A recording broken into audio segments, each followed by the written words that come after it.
Welcome to the Friday Value video.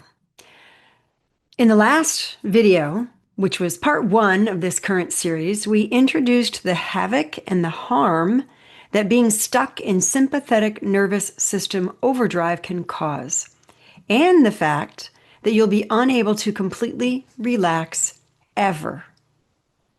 Now, we looked at some anatomy details for those of you who love details as to how science has teased out the specific roles of certain aspects of our nervous system.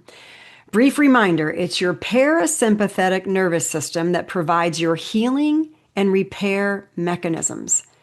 It keeps your body from overworking, like tense muscles when you're not really using them. You might just be sitting. Increased heart rate when you're not exercising, increased breath rate, etc. And it restores you, the parasympathetic nervous system restores you to a calm and relaxed state, a state your body needs in order to focus on any healing and repair from injury or illness, and in order to digest food properly, absorbing nutrition, and enabling healthy digestive function. However, if your sympathetic nervous system is heightened and on all the time, your parasympathetic function is inhibited. These two subsystems cannot work together at the same time. When one is on, the other needs to be off. Your sympathetic nervous system, to remind you, is your protective mechanism. It's designed to keep you alive during times of danger or injury, like running from the bear. It's responsible for releasing lots of complex chemicals that ready you to fight or to run or flight or even freeze in time, which can happen. Now, I mentioned another subsystem in the previous video, the enteric nervous system. Your enteric nervous system is in charge of your digestive process, specifically your GI tract, pancreas, and gallbladder. It provides organ-to-organ communication, and partnered with your parasympathetic system, it's responsible for everything running smoothly.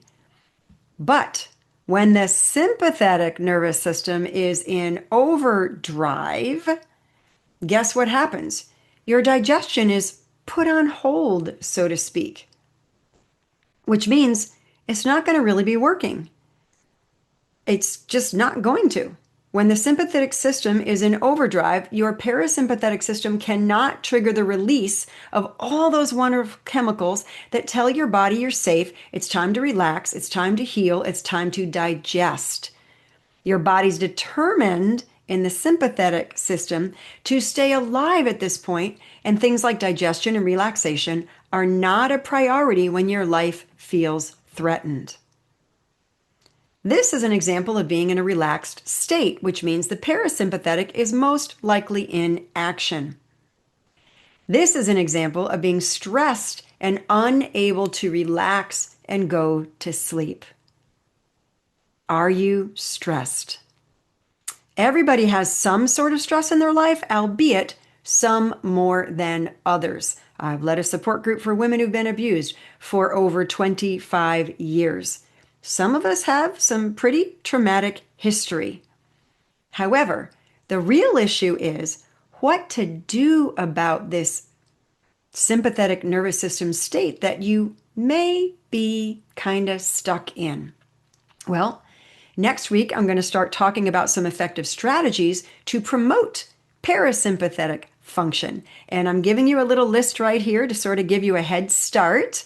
I do have a lot of videos on breath work for pain and immune function, and I've talked a lot about these different topics in all of my monthly newsletters.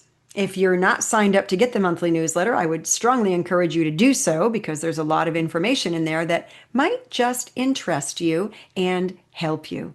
But until next week, just know that you can promote your healing and repair system so that you can have lifelong well-being.